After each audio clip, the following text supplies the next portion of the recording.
Well, greetings out there in YouTube land, and welcome to today's video, which is going to be a change of pace in which we don't feature a vintage amp and show its repair and restoration. Instead, we're going to convert a printed circuit board amp into a point-to-point amp with much more robust and higher quality components, and in so doing, I think, create a small amp that will sound like a much larger one. The basis for the video is going to be this Fender Champ 600 that was sent to me by a viewer who had converted it from a combo amp into a head. And he's done just a beautiful job of it. He's refinished the cabinet, installed a much nicer handle, made a black anodized aluminum front plate. Let me turn it around and show you the rear. And at the rear he has another anodized plate with the detachable computer style cord. He wanted it to be a 5 watt or 3 watt output where you switch from pentode on the 6V6 to triode, and then also a 4 ohm or 8 ohm switchable output through the speaker jack. But as you can see, the workmanship is excellent, but once he got this far he thought, geez, why not go ahead and have the interior circuit altered to be a point-by-point version of the famous old Champ 5F1. Now, this particular conversion will be of interest to owners of Champ 600s, but the procedure and the way that I accomplish this would apply to all of you who have old solid-state transistorized amplifiers or printed circuit board amps that you would like to convert to point-to-point construction. Naturally, all the details of your conversion will not be covered here, but the techniques will be. If that sounds interesting, then stay tuned, because we're about to slide out this chassis and get started. I'm going to go through step by step how I do this, and at the end we're going to connect this to a good speaker and see how it sounds. If that sounds interesting, then stay tuned. Okay, step one, I removed the screws here for that kind of a grate that the viewer made for this, and I've backed out 4 screws on the inside of this kind of sliding sled here that the chassis is connected to. Let me pull it all the way out and we'll take a good look at it. Alright, I've slid the chassis out of the cabinet, and as you can see, typical PCB work here. We have these absolutely microscopic little resistors. Capacitors are fairly normal, to me rather puny.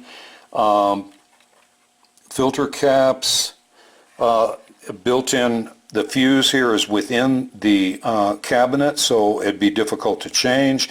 I think I'm going to have to drill a hole and put an externally accessible fuse holder in. But you can see that we have the switches, we have the pilot light, input jacks, volume control, output jack, switchable 4 and 8 ohm, switch right here for the output transformer. The recessed power cord receptacle is in place, and the 3 or 5 watt switch, which I am not in favor of. You know, you never see a guitar amp with a triode output, do you? It's very rare. I know people might build them, but factories sure don't, and there's a good reason, because triode output is more for hi-fi. It's really not suitable for guitar work. So what I'm going to do is use the hole here in this back panel, and I'm going to put in an adjustable negative feedback, which has great application with the little Fender Champ. With the negative feedback turned off, you get early breakup and really nice distortion. Or you can crank a lot of negative feedback in and raise your headroom to where you get a lot of clean tone. Okay, so that'll be a modification there to what exists on the plates. But let's get started. The first step is going to be to unsolder where the tube bases here, tube sockets, are soldered right into the circuit board. Now that's going to be kind of a hassle, but I'm going to go through and melt the solder on the pins for the 12AX7 and for the 6V6, and then we'll remove the screws and hopefully, if the camera will refocus, lift this circuit board out of the way. I should also add before we start, I am not destroying a perfectly good functioning Champ 600 amp. This amp has all sorts of problems. There's power, hum, and there's other issues, and rather than try to trace them down here in this circuit board, I am opting for what I think is the best fix, which is gut it, do it point to point, and probably with less work end up with a lot better amp. Now, unsoldering tube sockets on PCB boards is no fun. There's no way you can melt the solder all the way around and then suddenly yank on the PCB board and come up. You've got to go around and heat the solder with your solder gun and then use a solder sucker which you put over the pin and release the plunger which will suck the solder away between the tube pin here, or socket pin I should say, and the PCB board. Okay, I'm going to get started and I'll show you how it goes. This is what the solder sucker looks like. You see that Teflon tip that you place over the pin with the melted solder, then you push this button and it sucks up the solder into that Teflon tip. Now let's take a look at some of the desoldered pins. You can see that there is a clear void around these pins between them and the circuit board. See how the pin can move? Okay, once I've done that to all of the pins, then this tube socket will be released from the circuit board, and I can come up here to the even more tedious 12AX7 socket pins and repeat the process. Now that all the solder has been removed from the pins, you can see how the board can rise and move freely around the pins. Okay, now on to the 12AX7 socket. Now, on closer inspection, it appears that the 12AX7 socket is circuit board mounted, which is a just awful way to mount tube sockets. Trust me. So we're going to have to just pull the circuit board with that socket attached and then use this hole to install a proper 12AX7 socket. Down here you see that the 6V6 is chassis mounted, so I can reuse this socket in the new Champ circuit.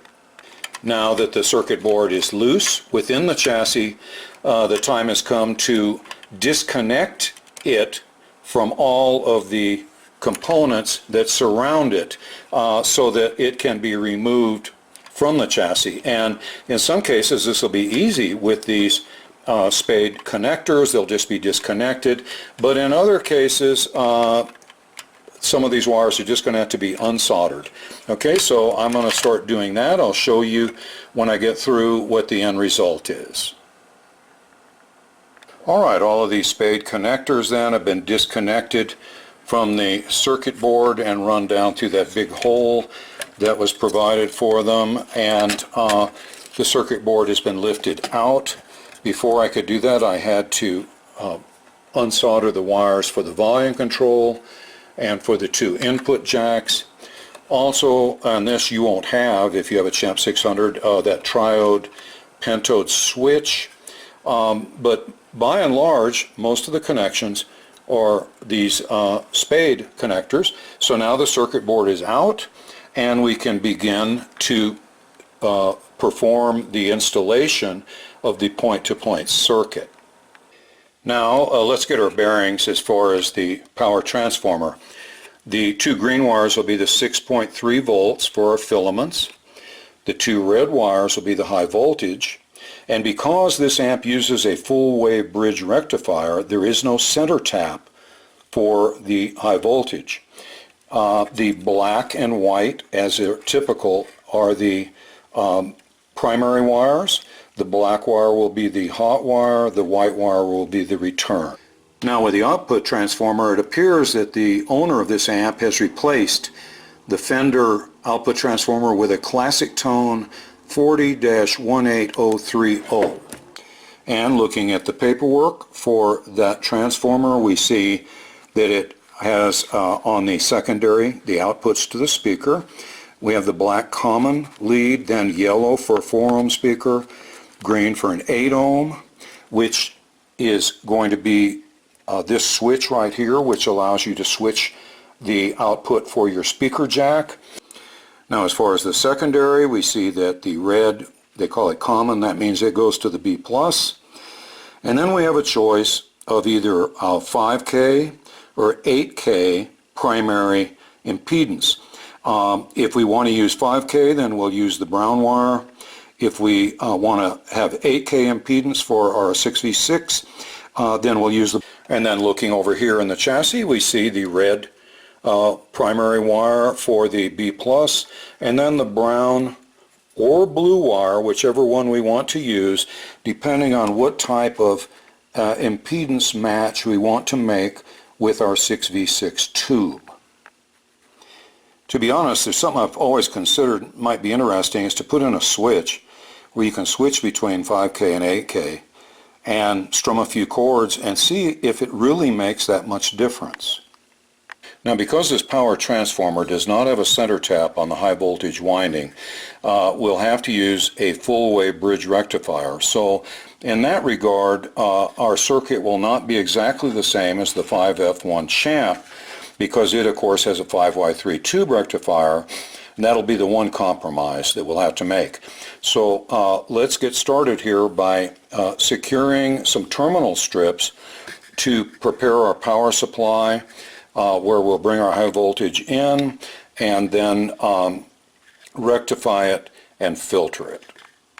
And because every power supply has to have an externally accessible fuse, I got out my trusty D-shaped drill bit and drilled a D-shaped hole in this rear anodized plate so that the externally accessible fuse holder could be installed.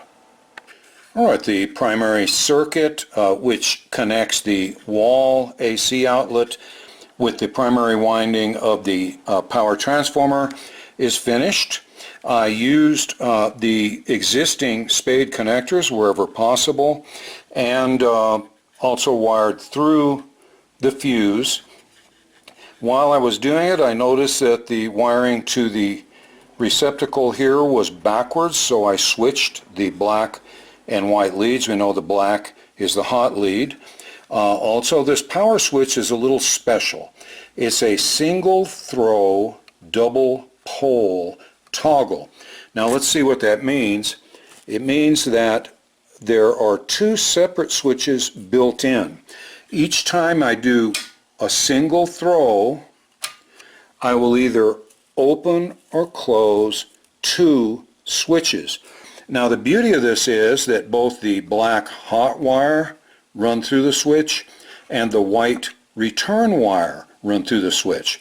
So when the switch is in the off position, you're completely disconnected from the wall AC outlet. This is really, I think, the best way to wire your on-off switch using a single throw double pole toggle. Now let's wire up our full wave bridge rectifier. We have our two high voltage AC wires coming out here from the power transformer, and I'm going to have to put in some terminal strips down here so that I can add my diodes to create that full wave bridge. Now the basis of our full wave bridge is going to be four IN 4007 diodes. They're rated at 1000 volts and 1 amp. Now the amount of current that actually will be flowing through them is, if you add up 35 milliamps for the 6V6, about 5 for the screen, and about 3 for the 12AX7, you're looking at what, 43 to 45 milliamps. So this is about 20 times the current capability that we will actually need. So even though they're small, they're mighty. Now if you notice, the diode has a band on one end, and that band corresponds to where the line is here on the symbol. So I'm going to arrange 4 of them. We're going to start at this point, and 2 of them are going to have the bands at the far end, and then this one here will have the band at the far end, and this one will have the band at the far end. So it's fairly easy to remember what a full wave bridge looks like. If you come in at this end, every single diode that you encounter will have the band at the distal end, okay? In other words, this banded end will be away from you. So now I have riveted in a terminal strip here so that I can start installing the diodes and the wires that connect to them. Alright, now let's take a look at the diagram of the full. Okay, now here is the real thing. I constructed it to look just like the diagram. You see the bands are away from you if you go from left to right. Now we will attach the AC to this terminal right here and this terminal right here. As you see in the diagram, AC here and here.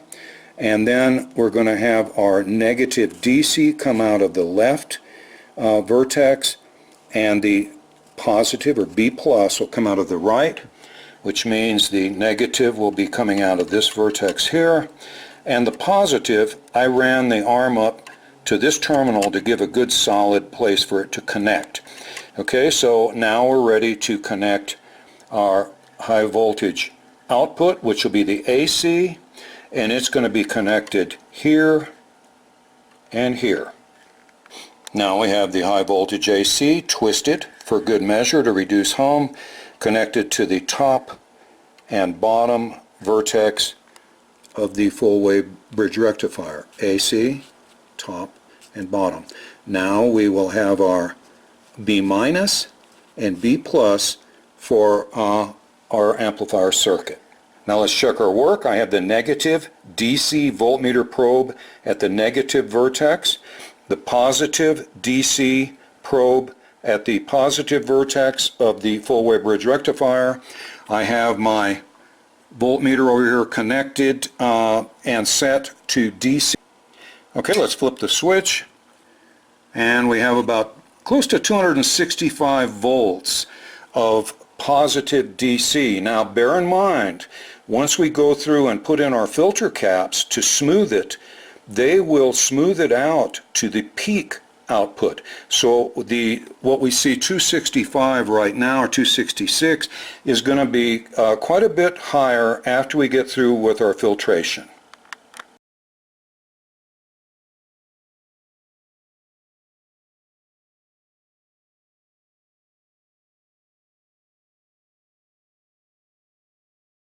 Let's have a wiring update here. I have grounded the negative DC end here of the full wave bridge rectifier. I've used a green wire and connected it with a screw directly to the chassis, and it's the same spot that the green wire of the 3-wire power cord is grounded.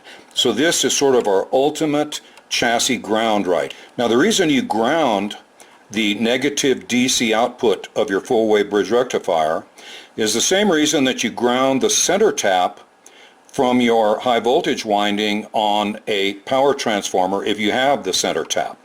It is the way that the B plus that's going out to the circuit returns. It returns through the chassis and through this wire to this end of the full wave bridge rectifier. So we have a completed circuit. You have to ground this end. Since this is such a good ground, I'm also going to use it to ground the negative end of my first 20 microfarad reservoir filter cap. Now the positive end of that filter cap is connected right here to where the positive DC is coming out of the full wave bridge rectifier, and I'm going to send that filtered DC straight to my output transformer through the red wire. This is the schematic for the 5F1 Champ, and as you can see, imagine that this down here is the full wave bridge rectifier. Here is the positive output.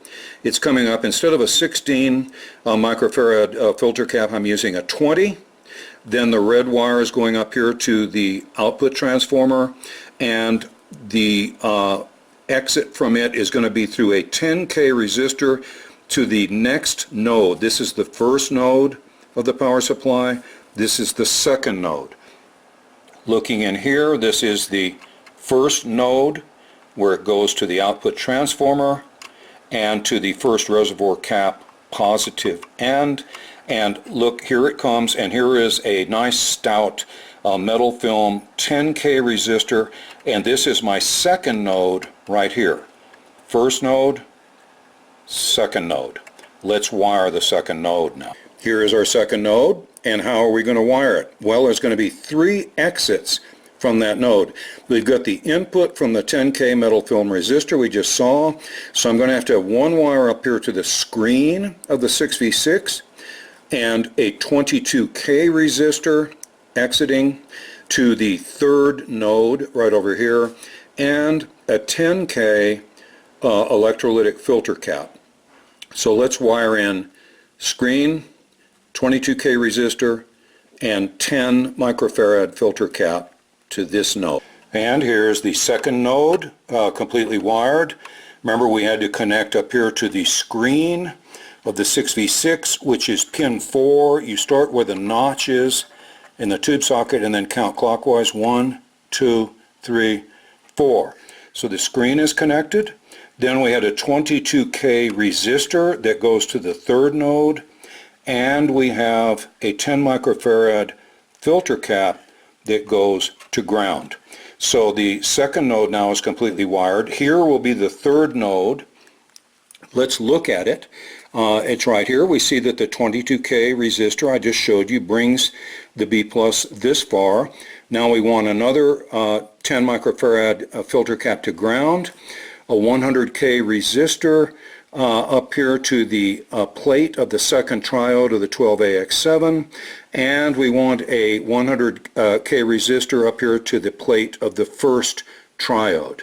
So now let's wire the third node. And before we can do any wiring to the 12AX7, we have to install a proper tube socket for it. So let's do that right here. And presto, as if by magic, there's a nice new ceramic 12AX7 base screwed in. And now it's time to wire that third node. Okay, now the third node is wired. As you see here, the 22K resistor brings the B plus here. We have two 100K resistors going to the plates of that newly installed 12AX7 socket.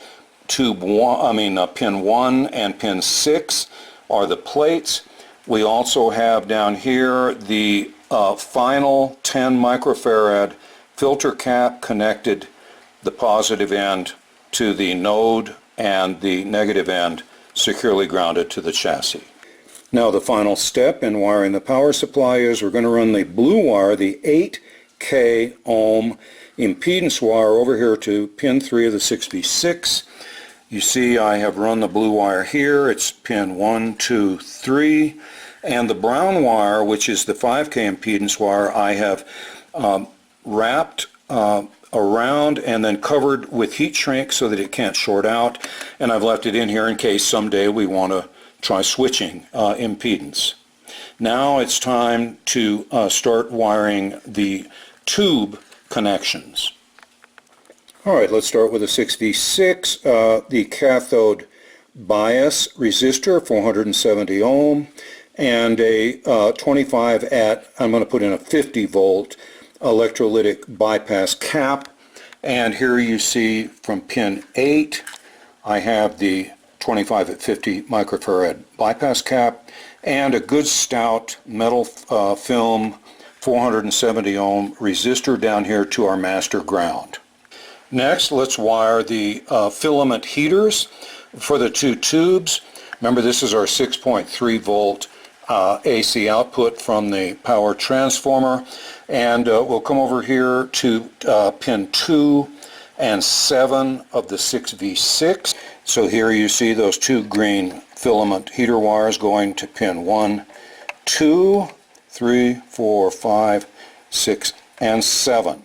Now, since the tube heaters are wired in parallel, we'll have a tightly twisted pair of wires coming from pin 2 and pin 7 of the 6V6 over here to pin, one wire to pin 9 and the other wire to pin 4 and 5 of the 12AX7. It's better to have them tightly twisted and come up over the top and arch down into the tube base rather than laying on the chassis and wrapping around the tube base. Okay, now there's one other complication here to the filament wiring, and that is, since our pilot light is also 6.3 volts, we'll attach it right here to pin 2 and pin 7 of the 6V6 socket, so that whenever we turn on the power, our pilot light will be illuminated and the filament heater of the 6V6 and the 12AX7 will be energized. Now, this heater circuit is generally not shown on schematics because it just complicates things so much, and all you'll see down here is the 6.3 volt output. Notice on the original Champ they grounded one of the wires and let it run through the chassis to each of the tube sockets. Not the best way to go. Okay, they were saving a little wire and time. We don't want to do that. So we're going to use 2 wires for each of the heater pins. Okay, so you're just going to have to follow my instructions on those because the schematic's not going to be that much help. One other thing about the tube cathode heater circuit is generally on larger transformers your 6.3 volt output is center tapped, and you ground the center tap. That will reduce hum a lot. This 6.3 volt winding has no center tap, so we're going to make what we call a virtual center tap, and I'm going to show you how we do that. And since this socket's getting really congested here, I'm going to add it down here to the 12AX7 socket. Now, here is how the virtual center tap is created. From any 2 junctions here in the 6.3 volt filament circuit, you will run a pair of 100 ohm resistors. Now, they should be matched. Use your ohm meter, pick the 2 that are closest together, run one from one of your 6.3 volt wires, run the other from the second 6.3 volt wire, and then run the other end of the resistors to ground. This will create a center tap for this circuit that does not actually exist and will greatly reduce the hum. Now, the way this works is actually rather clever, and it also explains why we twist the AC wires. The alternating current in each of these 2 wires, the red wire and the black wire, are out of phase with each other. By wrapping them close together, the phases neutralize each other, and the wire pair will not put out an electromagnetic field which can cause hum or other disturbance. Now, in 6.3 volt circuits that have a center tap, that center tap ensures that the voltage and current in the 2 wires are equal and therefore better able to completely neutralize each other. The absence of the center tap can be remedied, however, by putting this matched pair of 100 ohm resistors into the circuit, and these will make sure that the voltage and current are equal and therefore absolutely minimize any chance of an electromagnetic field developing around the wires. One helpful hint I want to interject here is be sure to test the actual value of every component that you put into the circuit. Just because it says it's a 1.5K resistor doesn't necessarily mean it is. In this case, it's close enough, but sometimes it isn't. And I can promise you, it's a whole lot easier to detect a faulty component before it's mixed in to the circuit. You can spend hours trying to find where the faulty component is once it's installed, whereas it takes about 15 or 20 seconds to spot it before it's installed. Next, on our 12AX7, let's wire the cathode bias resistors. They're both 1500 ohms, and one comes from pin 3 and the other from pin 8. So I have gone from pin 1 to 3 and pin 8, and both of them are grounded. Now the basic tube wiring and power supply are finished. What we have to wire next will be our signal circuit. Fortunately and surprisingly, the wiring of the two input jacks is identical on the Champ 600 as it is on the 5F1 Champ. So all the resistor values are the same. So I'm going to start right here with a shielded cable from the junction of the two 68K resistors into the grid, which is pin 2 of the 12AX7.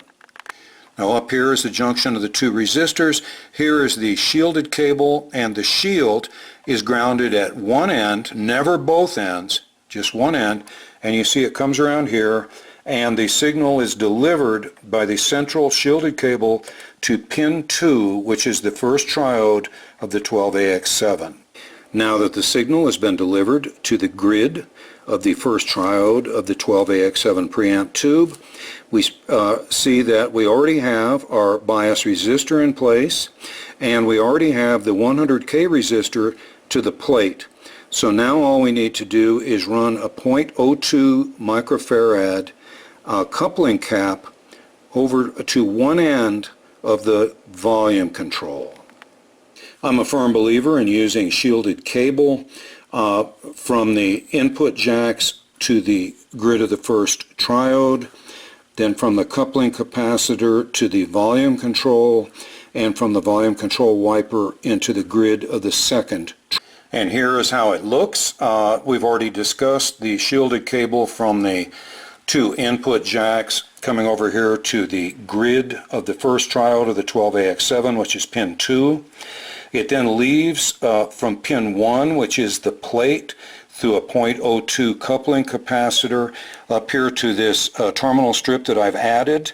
From the end here of the coupling capacitor, it goes through shielded cable to the volume control, and then back through shielded cable to the grid of the second triode, which is pin 7. Alright, and remember that the shielded cable is only grounded at one end. Well, we're almost finished. Remember the 100K resistor that delivered the B plus up here to the plate pin 6 of the 12AX7? Well, now we're going to have to put a coupling capacitor, 0.02 microfarad, to the grid of the 6V6 and run a 220K resistor to ground, and that's it. Okay, our final connection has been made. We come out of the plate of the second triode of the 12AX7 through the 0.02 microfarad coupling cap up here to the terminal strip.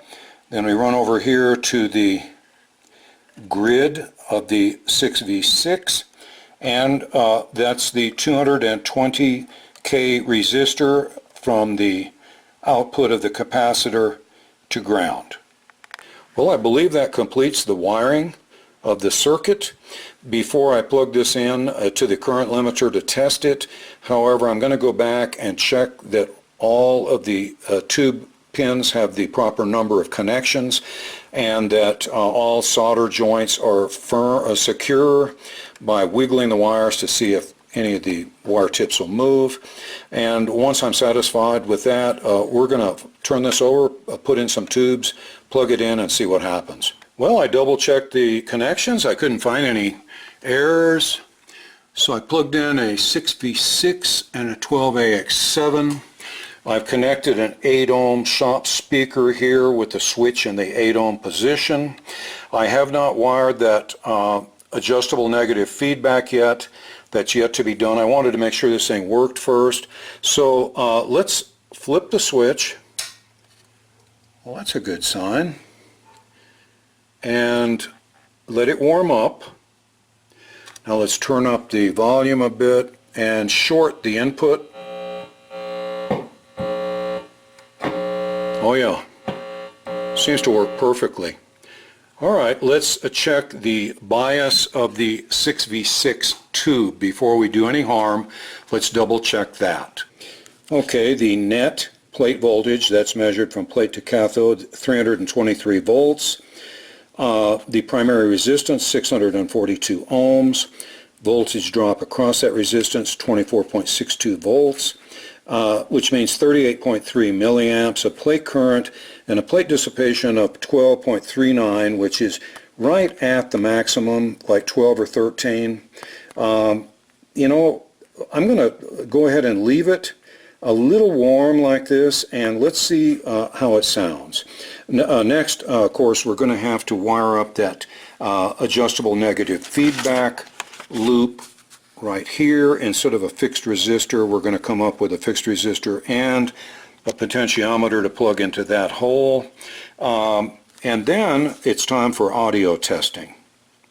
Now that we've determined that the circuit is fully functional, let's wire in that adjustable negative feedback loop. And looking here at the Fender Champ schematic, we see that that wire will run from, in this case, the green secondary output wire. Let's look over here. You see the green is the 8 ohm, and it's at the opposite end from the common or grounded lead. Okay, so here is the black grounded wire, and we're going to run it from the green secondary wire over here, and instead of a 22K resistor, we're going to fix up a variable resistor here. I'll explain that in just a second. And it's going to come down here to pin 8, which is the cathode of the second 12AX7 triode.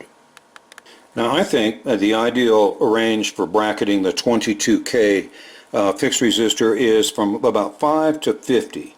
Okay, you don't want to go to 0 because you don't want to have a dead short from your secondary winding into the cathode of that 12AX7. So we're going to put a fixed 5K resistor and wire it to the wiper of I found a pot, it's a 50K pot, but it actually measures 45K. Okay, when I checked it with the ohm meter. So I'm going to put it to the wiper, the 45K pot, and then have that continue here to the cathode. Now when you turn the resistance on the pot all the way down, then you have 5K resistance. When you run the pot all the way up, you'll have 45 plus 5 is 50K. Now at very, very low resistance, you'll have a great deal of negative feedback, which will give you a whole lot of headroom and a very clean, pure tone. When you run the resistance way up, though, to 50K, which is over double what Fender had in their circuit, you're going to cut way down on the negative feedback. That's going to allow for early breakup and distortion at lower volume. Now here you can see it wired from the green wire here on the 4 and 8 ohm output switch up here to one side of the 45K by measurement pot, and then I come out of the wiper around here over to pin 8, which is the cathode. There is the cathode bias resistor, the cathode of the 12AX7. Now to prove that the range is correct, I've hooked up my ohm meter leads from the wiper over here to what amounts to the green terminal. I can't reach it here, but I've reached a wire that is in contact with it.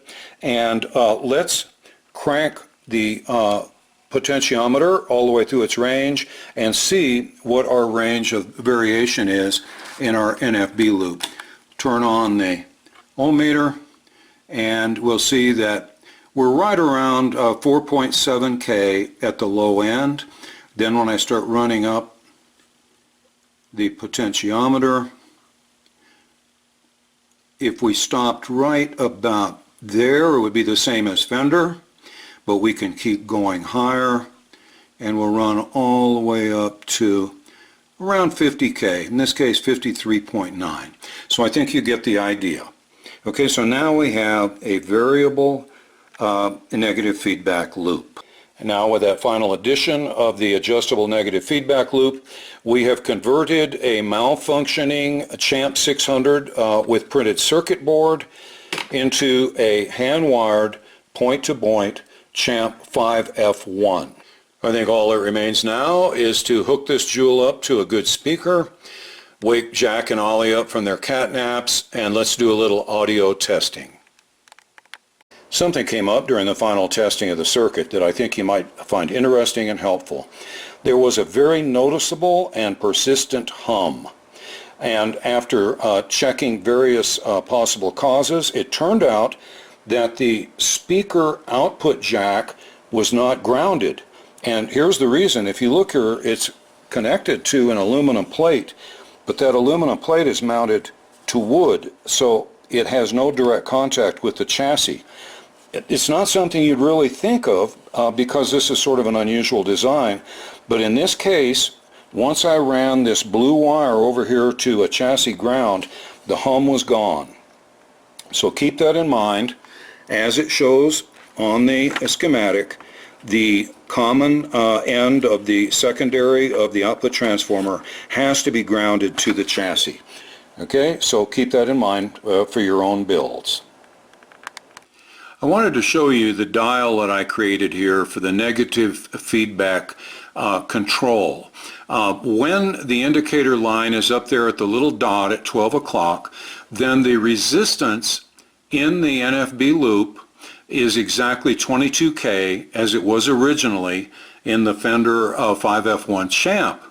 When you go to the right, you're going to increase the resistance in the loop and therefore reduce the negative feedback and increase the tendency to distort. When you go to the left, you will reduce the resistance, and that will increase the amount of negative feedback and increase the cleanliness and headroom of the output.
Well, I guess that about does it for this video featuring the conversion of a Fender Champion 600 with printed circuit board into a point-to-point wired Fender 5F1 Champ.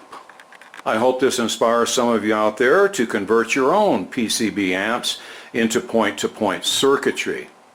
Although the specific wiring patterns and schematic that I use might not apply to your amp, I think the theory, the approach, and the techniques that I employed would, and I hope that they help you in your conversions.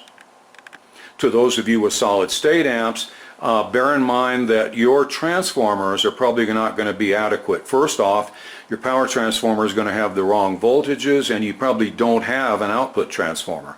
So you can do this using your chassis and some of your components, but you're going to have to spend more money and upgrade your power transformer and output transformer.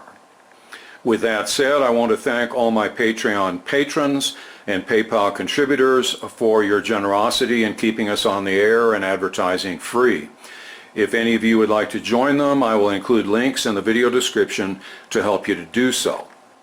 Now let's try a little change of pace and take a look at the replacement of an old leaky radiator in that 32 Ford pickup that I've been working on, and see what you think, how it turns out, and I can guarantee you it made a big difference. I hope you enjoy it. Thanks for watching.